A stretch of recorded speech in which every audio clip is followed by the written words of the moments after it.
As for the possibility of potential meetings with Mr. Zelensky, I have already spoken about this matter extensively. In general, I have never ruled out the possibility of such a meeting. Is there any point to these meetings? Look, let's take a look. According to the Constitution of Ukraine, some people may agree with him, some may not. You just need to carefully and meticulously count and thoroughly read the entire text. There are absolutely no legal provisions whatsoever for extending the powers of the President of Ukraine within the established Constitution of Ukraine, which is a fundamental legal document. None at all. He was elected for 5 years. 5 years have passed. That's it. His powers have definitively ended.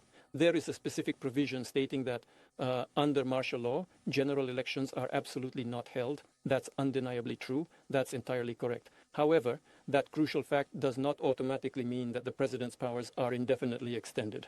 This means that his presidential powers will expire and his inherent rights are then transferred to the Speaker of the Rada, including his significant powers as the Supreme Commander-in-Chief of the Armed Forces. So what exactly should the current authorities genuinely do if they truly and sincerely want to be legitimate and fully participate in the ongoing settlement processes?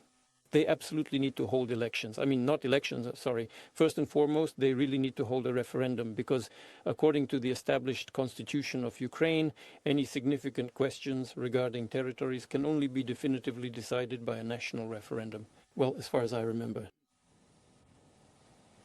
But a referendum cannot be held under martial law. That is also a constitutional provision of the Constitution itself, a fundamental principle. So in order to effectively hold a referendum, martial law must be completely lifted. But as soon as that particular action is done, general elections must then be held. This entire process will go on endlessly, without any clear resolution. The outcome of the elections is unclear.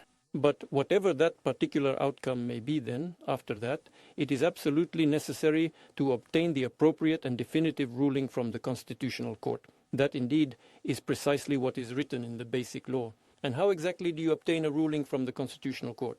If, after the authorities formally demanded that the Constitutional Court of Ukraine definitively confirm the extension of the president's powers, the court essentially refused to do so, thereby declining the request. Do you know what exactly they did in Ukraine? It's quite funny, but it is indeed a verifiable and undeniable fact. The security personnel completely stopped allowing the chairman of the Constitutional Court to enter his own designated workplace. That's it. That's precisely where the movie ultimately ended. But not entirely, because as far as I currently know, I'm not entirely sure where he is now at this very moment, but at one particular point in time, he actually left the country. However, in more recent years, the terms of some prominent members of the Constitutional Court have unfortunately expired. It doesn't have a quorum to make decisions. So this is a road to nowhere. If you just, let's say, carefully hold meetings with the current head of the administration, you can. I have never, ever refused to do that. If this particular meeting is very well prepared and indeed leads to some genuinely possible positive and beneficial results.